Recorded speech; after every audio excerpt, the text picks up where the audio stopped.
सुधाकर जी मेरे साथ मौजूद हैं। सुधाकर जी, जिस बात का जिक्र तपेश जी कह रहे हैं कि हमने 100% हासिल किया है ऑपरेशन सिंदूर का मकसद, लेकिन अभी 100% हासिल करना और बाकी है और यह बहुत लंबे समय तक नहीं खिंच सकता। हमें 1 साल, 6 महीने, 1.5 साल तक इसमें कुछ ना कुछ एक और बेहतर रिजल्ट देना होगा, पाकिस्तान को सबक सिखाना होगा। देखिए, यहाँ पे हमें एक और चीज जानना पड़ेगा कि ये ऑपरेशन सिंदूर जो है भारत के इतिहास में एक बहुत ही अलग किस्म का ऑपरेशन है। इसको अभी तक जो ऑपरेशन, जो ट्रेडिशनल ऑपरेशन जो हम कन्वेंशनल फोर्सेस के नजरिए से देखते हैं, उसके नजरिए से देखना नहीं चाहिए। ये मैं कई चैनल में ऑलरेडी कह चुका हूं। भारत ने इस बार एक बहुत ही अलग कूटनीति का दिया है, मतलब परिचय दिया है। उसको स्ट्रेटेजिक ड्युअलिटी कहते हैं। मतलब स्ट्रेटेजिक ड्युअलिटी का ये मतलब है कि मैं जब चाहे सो जाऊंगा, जब चाहे जब जाऊंगा, जब मुझे गुस्सा आएगा मैं आके एक तमाचा मार के वापस चले जाऊंगा। मैं कब करूंगा तुम्हें पता नहीं होगा, तुम अलर्ट पर रहोगे, मैं अलर्ट पे नहीं रहूंगा, मुझे पता है मुझे क्या करना है। हमेशा हमारा तो ओआरपी और बाकी स्टेट ऑफ अलर्टनेस तो रहता ही है, तो वो तो मैं मिनिमम क्रेडिबल अलर्टनेस तो मैं रखूंगा ही रखूंगा। लेकिन कब मेरा गुस्सा उफान में चढ़ जाएगा और मैं कब क्या करूंगा वो मैं तुम्हें नहीं बताऊंगा। दैट इज ये समझना बहुत जरूरी है। हमारी ऑपरेशंस अभी बहुत चेंज हो चुके हैं। अभी देखिए, डॉक्ट्रिन में हमारा एक बहुत ही इंपॉर्टेंट चेंज हुआ है और वो ये है कि any act of terror will be considered as an act of war. इसका क्या मतलब हुआ? अगर आप यहां पे कोई आतंकवादी घटना का अंजाम देते हैं, भाई साहब, अगले मिनट ही मैं आपको टारगेट कर सकता हूं अगर मुझे चाहिए तो। मैं आपसे ये नहीं पूछूंगा कि मैं ये करूंगा। सुधाकरन जी, क्या मान लिया जाए, जैसे पूरी दुनिया इस बात का जिक्र कर रही है कि पाकिस्तान, दीजिए, मैं एक फ्लो में हूं तो आपको थोड़ा ठीक से समझ में आएगा, कर लीजिए। तो ये हमारी डॉक्ट्रिनल चेंज है और इस डॉक्ट्रिन को मेंटेन अगर आपको करना है तो सिंदूर जैसा एक ऑपरेशन परपेचुअली रहेगा without inflicting cost on our side, which means I can call it back. What kind of a deterrence I will maintain वो मेरे ऊपर है। मैं कि किस तरह की मैं पोस्चरिंग मेंटेन करूंगा वो मेरे ऊपर है, वो मैं दुश्मन को नहीं बताऊंगा। लेकिन दुश्मन हमेशा इसमें रहेगा, यार ये कब आके मुझे मार दे मुझे नहीं पता। 10-15 ब्रह्मोस हमेशा तैयार रहेंगे, 10-20 एयरक्राफ्ट हर बेस में तैयार रहेंगे और कब मैं उड़ूंगा कब नहीं करूंगा वो नहीं पता चलेगा। ये क्यों इंपॉर्टेंट है? क्योंकि भारत अभी एक सुपर पावर बन चुका है।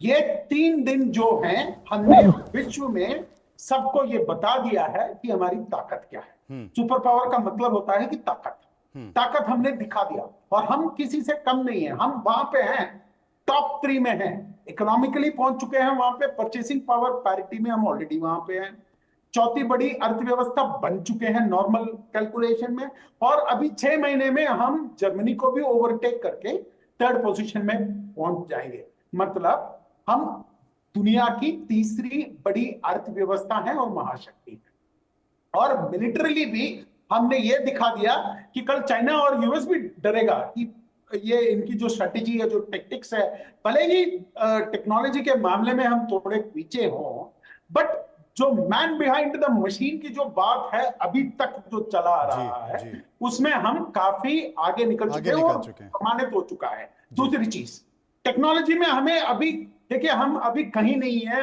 वर्ल्ड के स्टैंडर्ड के हिसाब से। Let us be frank about it. इसको अगर हम एक्सेप्ट नहीं करेंगे हम ग्रो नहीं करेंगे। अगर हमने ये सोच लिया कि पाकिस्तान को मार लिया और हमने कुछ बड़ा अचीव कर लिया, जी बिल्कुल नहीं। आप टेक्नोलॉजी में चाइना और यूएस के मुकाबले में बहुत पीछे हैं और एआई जैसे टेक्नोलॉजी तो आपने अभी तक स्टार्ट भी नहीं किया है। जिस चीज को आप एआई बोलते हैं वो एआई दरअसल है ही नहीं। इन चीजों को आप समझिए, और मैंने ये कई प्लेटफॉर्म में ये पहले भी मैं बोलता आ रहा हूं और मैं आज भी बोल रहा हूं, जो आपकी जो वेपन्स हैं वो अभी टेस्ट नहीं हुए हैं क्योंकि पाकिस्तान आपको टेस्ट कर ही नहीं पाया। 400-500 ड्रोन जरूर आए थे लेकिन पाकिस्तान ने उसको 28 जगह पे बिखेर के रख दिया, तो हमारे लिए थोड़ा एक्चुअली काम आसान हो गया था। क्योंकि मैं एक एयर डिफेंस वाला बंदा, तो इसीलिए मैं कह रहा हूं सब चीजें। भारत को अभी मतलब आगे की तरफ प्लानिंग करने की बहुत ज्यादा जरूरत है। भारत अब केवल एक सीट मांगने वाला देश नहीं रहा है, अब हम वो मेज हैं जहां निर्णय लिए जाते हैं। क्योंकि बिल्कुल सही लोग कहा अब आपने हमारे पास सुधाकरन आए जी। कि हम भी एक शक्ति है। तपेश जी, सुधाकरन जी का ये कहने का मतलब है कि भारत बहुत आगे जा चुका है और भारत को थोड़ा सा चीजों को व्यवस्थित करने की जरूरत है। अगर वो व्यवस्थित कर लिया जाए तो शायद एक अंतर्राष्ट्रीय स्तर पर, अंतर्राष्ट्रीय मंचों पर एक बड़ा संकेत जा सकता है और महाशक्ति के तौर पर तो भारत की उपस्थिति हो ही चुकी है। लेकिन तपेश जी, आपने देखा कि दोपहर में 3:30 बजे बात हो गई थी, 5 बजे तक सीज फायर की घोषणा हो चुकी थी। देश के प्रधानमंत्री नरेंद्र मोदी संबोधित कर रहे थे और संबोधित कर रहे थे उस वक्त, और संबोधन के बाद भी पाकिस्तान की तरफ से लगातार ड्रोन से अटैक किए जा रहे थे। उसके दूसरे दिन भी लगातार पाकिस्तान की तरफ से ड्रोन से अटैक किए जा रहे थे, ड्रोन्स भेजे जा रहे थे। ये पाकिस्तान की हिमाकत देखिए, तब जबकि सीज फायर हो गया था, दोनों तरफ के डीजीएमओ की बातचीत हो चुकी थी। अब सबसे बड़ी बात है कि भारत ने कहा कि आप अगर कोई भी आतंकवादी हमला प्रत्यक्ष और अप्रत्यक्ष तौर पर करेंगे तो इसे वॉर ऑफ एक्ट माना जाएगा। आपको तपेश जी क्या भरोसा है, क्योंकि आपको भी पता है कि पाकिस्तान एक ऐसा देश है जो सेना के पास है, पाकिस्तान एक ऐसा देश है जो आतंकवादी और आतंकवादी संगठनों के पास है, और जिस तरीके से भारत ने पाकिस्तानी ठिकानों पर हमला किया है, उसकी जमीन से आतंकवादी निकले हैं, तो क्या आपको लगता है कि पाकिस्तान की जमीन पर जो सेना है, आईएसआई है और आतंकवादी संगठन है, वो भारत में किसी भी तरह की आतंकवादी घटना नहीं करेंगे? इसकी गारंटी है। और क्या करेंगे तो वाकई फिर युद्ध के आसार दिखाई देंगे? करेंगे, सीधा सीधा जवाब तो ये है, वो डेफिनेटली करेंगे जी। जब भी पुराने जितने भी, चाहे वो बालाकोट हो, उरी हो, उससे पहले भी जो भी हमने छोटे मोटे ऑपरेशंस किए, थोड़े दिन की शांति रहती है, फिर वो उसी पे आ जाते हैं। उसका बैकग्राउंड बताता हूँ वो क्यों करेंगे। जब से हमारे देश का विभाजन हुआ, पाकिस्तान आर्मी के लोग हमारे ही लोग थे और हमारी आर्मी उधर गई तो लड़ने के तरीके, समझने के तरीके सही थे। पाकिस्तान, इंडिया ग्रो करता रहा, पाकिस्तान उतना ग्रो नहीं कर पाया और पाकिस्तान आर्मी बेस्ड नेशन रह गया और कई बार वहां पे आर्मी ने कूप करके सत्ता भी चलाई। आर्मी की, जो पाकिस्तान की आर्मी है ना, वो बहुत सेल्फ ऑब्सेस्ड है इंडियन से मतलब मैं कहूंगा इंडियन आर्मी से ऑब्सेस्ड है, और हर वॉर हारने के बाद वो ज्यादा ऑब्सेस्ड होती चली गई।